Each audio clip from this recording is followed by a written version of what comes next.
नमस्कार मित्रांनो, आजची ही कथा फक्त एक कथा नाही, ही आहे एका आईच्या हृदयाला भेदणाऱ्या वेदनेची कथा, त्या आईच्या डोळ्यांत साठलेल्या अश्रूंची, जिने स्वतःच्या आयुष्याची राख करून आपल्या मुलाचे भविष्य उजळवले, पण त्याच मुलाने एका दिवसात तिचे अस्तित्वच नाकारले.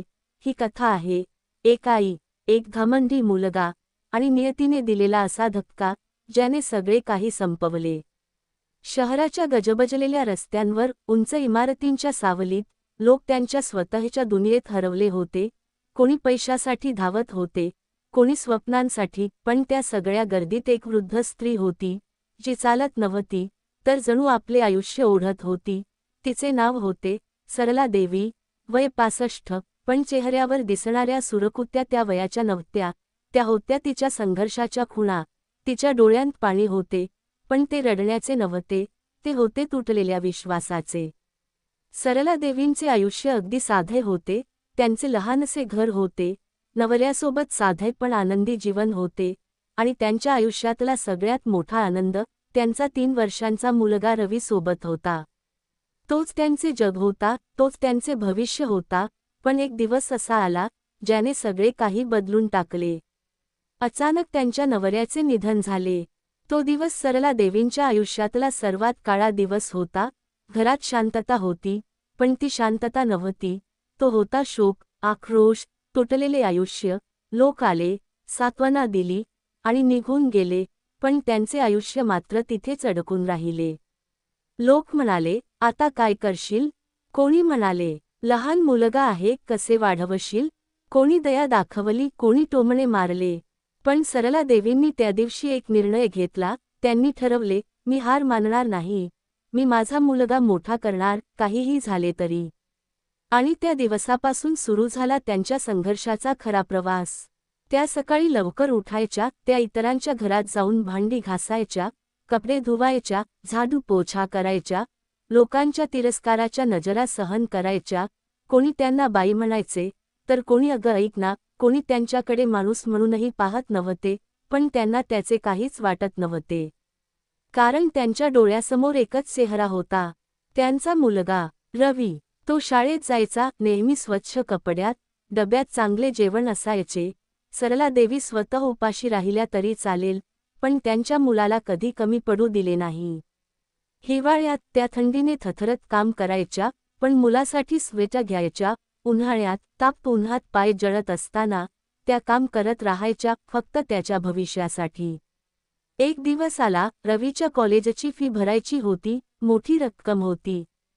सरला देवींकडे पैसे नव्हते.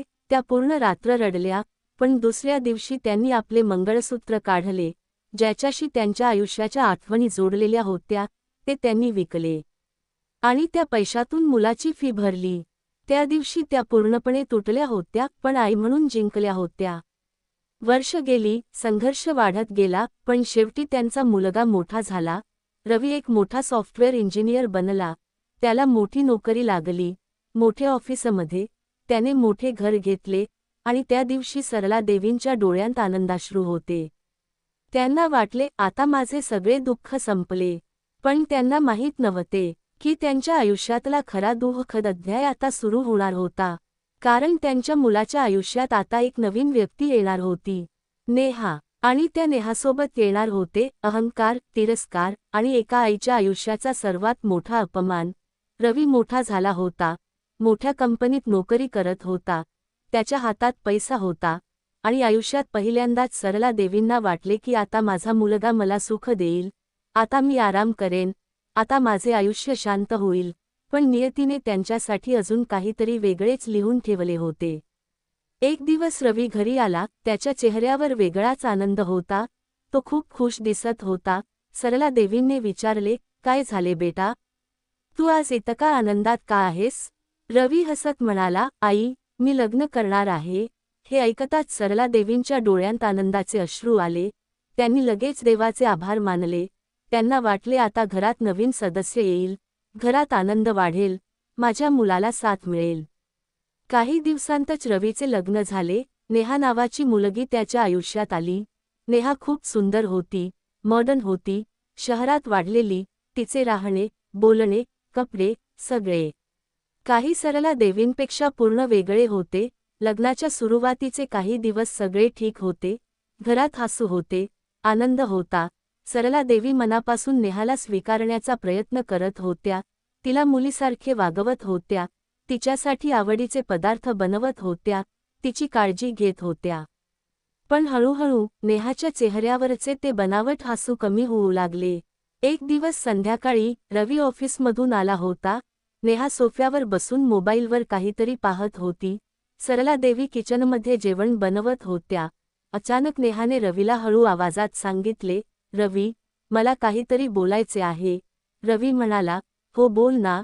नेहा थोडी चिडून म्हणाली, तुझी आई मला अजिबात आवडत नाही. रवी थोडा थबकला, काय? आईने काय केले? नेहा डोळे वटारून म्हणाली, तुला दिसत नाही का? ती गावठी आहे. तिचे राहणे, बोलणे मला अजिबात आवडत नाही. माझ्या फ्रेंड्ससमोर ती आली की मला लाज वाटते. तिच्या कपड्यांमधून वास येतो. ती सगळीकडे फिरत असते. हे घर आहे की गाव? हे ऐकून रवी शांत झाला. त्याने काही उत्तर दिले नाही.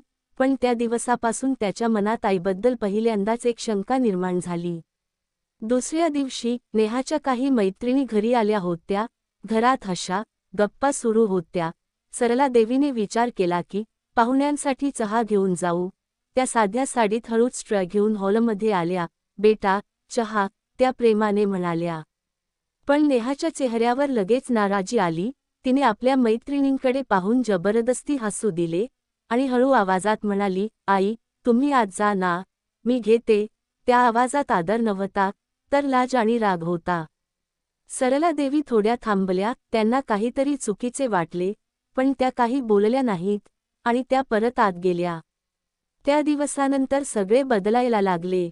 रवी जो आधी आईसोबत बसून जेवायचा, तो आता नेहासोबत वेगळे जेवायला लागला. आईला वेगळ्या वेळेला खायला सांगितले जायचे. आई, तुम्ही आधी खा, आम्ही नंतर खाऊ. पण खरे तर ते दोघे आधीच खाऊन टाकायचे. एक दिवस तर हद्दच झाली. नेहा म्हणाली, रवी, तुझी आई सगळीकडे फिरत असते. माझे फ्रेंड्स येतात तेव्हा ती दिसते. हे मला अजिबात आवडत नाही. तिला सांग ना तिच्या रूममध्येच राहायला. रवी थोडा शांत होता, पण पत्नीच्या बोलण्याने त्याचे मन बदलत चालले होते.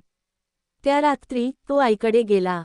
आई, हो बेटा, तू थोडे तुझ्याच रूममध्ये राहा ना, माझे फ्रेंड्स येतात तेव्हा. ते शब्द ऐकताच सरला देवींचे हृदय थांबल्यासारखे झाले. त्या काही बोलल्या नाहीत. फक्त हळूच म्हणाल्या, ठीक आहे बेटा.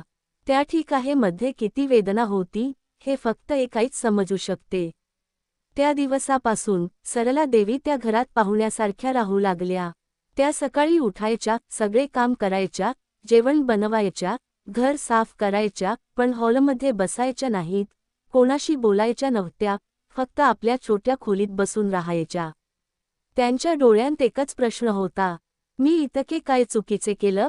पण त्यांच्याकडे उत्तर नव्हते. आणि एक दिवस ती वेळ आली ज्याने त्यांचे आयुष्य पूर्णपणे बदलून टाकले. दिवस जात होते, पण सरला देवींचे आयुष्य हळूहळू नरक बनत होते. घरात असूनही त्या एकट्या पडल्या होत्या. ज्याच्यासाठी त्यांनी आयुष्य घालवले, तो मुलगाच आता त्यांच्यापासून दूर जात होता. आणि नेहा, ती तर दिवसेंदिवस अधिक कठोर होत चालली होती. एक रात्र होती. मार्च महिना होता. आकाशात काळे ढग आणि वातावरणात एक विचित्र बेचैनी होती. बाहेर वारा जोरात सुटला होता आणि काही वेळातच पाऊस कोसळायला लागला, वादळासारखा, भयानक. त्या रात्री सरला देवींची तब्येत खूप खराब होती. त्यांचे शरीर तापाने जळत होते. त्यांना 104 डिग्री ताप होता. त्यांचे डोळे लाल झालेले होते, हात थरथरत होते. त्यांना श्वास घ्यायलाही त्रास होत होता. त्या आपल्या छोट्या, ओलसर खोलीत पडल्या होत्या. छतावरून पाणी टपकत होते आणि त्या एकट्या होत्या, पूर्णपणे एकट्या होत्या. त्यांना खूप तहान लागली होती, पण उठण्याची ताकद त्यांच्यात नव्हती. तरीही कशाबशा त्या भिंतीचा आधार घेत उठल्या. हळूहळू चालत, थरथरत त्या हॉलमध्ये आल्या. हॉलमध्ये नेहा आरामात सोफ्यावर पडली होती. एसी चालू होता, तिच्या हातात मोबाईल होता आणि ती जोरात हसत होती. सरला देवींनी दरवाजाला धरून स्वतःला उभे ठेवले. त्यांचा आवाज खूप कमजोर होता. सुनबाई, मला थोडा चहा मिळेल का? मला बरे वाटेल. नेहाने मोबाईल खाली ठेवला आणि तिचा चेहरा रागाने भरला होता. काय म्हणालात? मी चहा बनवू, तुम्ही मला नोकरानी समजता का? त्या शब्दांनी सरला देवींचा आत्मा हादरला. त्या काही बोलल्या नाहीत, त्यांच्या डोळ्यात पाणी आले. नेहा पुढे म्हणाली, आजारी आहात तर आपल्या खोलीत मरा, माझा मूड खराब करू नका. त्या क्षणी सरला देवी पूर्णपणे तुटल्या. त्या परत वळणार इतक्यात दार उघडले. रवी घरी आला. नेहाने लगेच आपले रूप बदलले. ती रडण्याचा अभिनय करू लागली. रवी, मला इथून घेऊन चल, मी राहू शकत नाही इथे. रवी घाबरला. काय झाले? नेहा म्हणाली, तुझी आई मला त्रास देते, मला शिव्या देते, मला काम करायला लावते. हे ऐकताच रवीचा राग भडकला. त्याने एकदाही आईकडे नीट पाहिले नाही, तिची अवस्था काय आहे ते विचारले नाही. तो थेट आईकडे गेला. तिचा हात पकडला. आई, चल आता तू बाहेर निघ.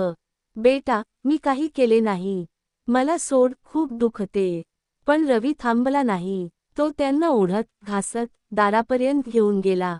सरला देवी जमिनीवर पडल्या. त्यांचे शरीर कमजोर होते, त्या सहन करू शकत नव्हत्या. मुलाने त्यांना जोरात धक्का दिला. त्या बाहेर फेकल्या गेल्या. तिचे डोके दगडावर आदळले. त्या रांगत परत दारापाशी आल्या. बेटा, मला आत घे, मी मरते. रवी म्हणाला, जा, मर, मला काही फरक पडत नाही. असे बोलून त्याने धाडकन दार बंद केले.